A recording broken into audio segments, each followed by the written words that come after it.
Well, what's up, my Finder friends? Today's Monday, January 6, 2020, day number 6 of 2,465 days of training. And it's a good way to kick off a Monday. Had a good primer set up for good squat waves. We've been doing these squat waves for a few weeks now, and it's based off our 5 rep max. And my 5 rep max was 275. And man, it's just getting so much stronger. And today we were doing 290 to finish, and I felt like I could have gotten that for 5 pretty easily. So we got one more week of squat waves, and then we'll back off and probably do some testing or something like that and see where we're at. So, but that took up the bulk of the time today, but it was definitely worth it because definitely building some strength. So the Metcon today wasn't too bad. It's really more about moving. Those squat waves, man, they really just tax my central nervous system. So by the time I get to anything else, I'm pretty spent in such a way. The volume on this cycle is pretty decent. So I was thinking about how to scale the Metcon today. I probably would have chopped everything rep wise. So instead of the first AMRAP of 5, instead of doing 21, 15, 9, I probably had done 15, 12, 9 or 15, 10, 5 or 12, 9, 6 or something like that. The idea would just to keep moving. When you're at 400 pounds, 300 something pounds, I mean, when you're really that heavy, it's more just about the metabolic burn than anything else, and just moving.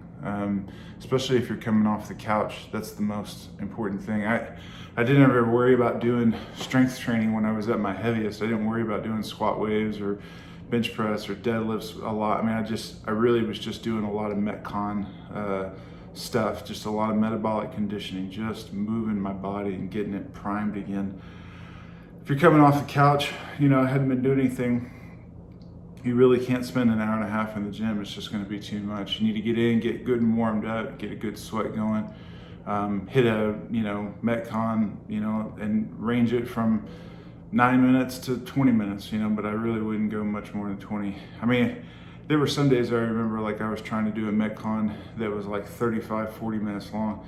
Right around the 25-minute mark, I was overheated. I was getting a headache. I was throwing up. It just was not good.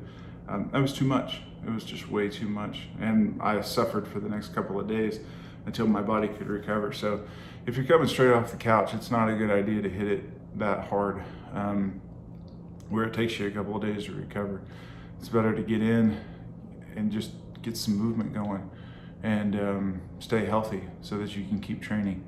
I think the idea is that you just want to keep training. That's the thing. So just push yourself to a limit that you can go, and then when you start getting to that red line, just start backing off a little bit. It's more about maintaining that 75-80% threshold of your max for a longer period of time than anything else. So don't stress yourself. But today's, you might want to back off. I did the overhead squats, and then did some hanging knee raises. I think a good scale that I probably would have done would have just been back squats. I really had trouble with my mobility early on. I'm still not great at it, but early on I couldn't do an overhead squat with proper form. I really had to work on that. Trying to work on that in the middle of a Metcon is not the best idea. You really want to get the form down really well before you start trying to do it for time. So spend a good amount of time just getting that form down. So if your form is there and you can do an overhead squat, go for it. If your form is not there, then try the PVC pipe. Maybe that's a better option, or an empty bar. Back off on the weight considerably. If not, go with a back squat. Do thrusters. I know there's thrusters in the second part of the Metcon, but do them in the first part too. It's not going to hurt you. It's going to keep the stimulus there. That's the main thing. Just keep moving. So I did hanging knee raises today. At my heaviest, I probably would have laid on the floor and just done some knee tucks or crunches even, something like that. On the second part of the AMRAP, I probably would have, again, lowered the reps. Instead of 15, 12, 9, I probably would have done like 10, 5, and 3, or yeah, probably 10, 5, and 3, something like that.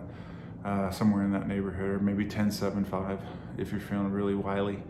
And I would have done the thrusters, maybe instead of a bar, I just hold, 2 5-pound dumbbells, or maybe 2 10-pound dumbbells.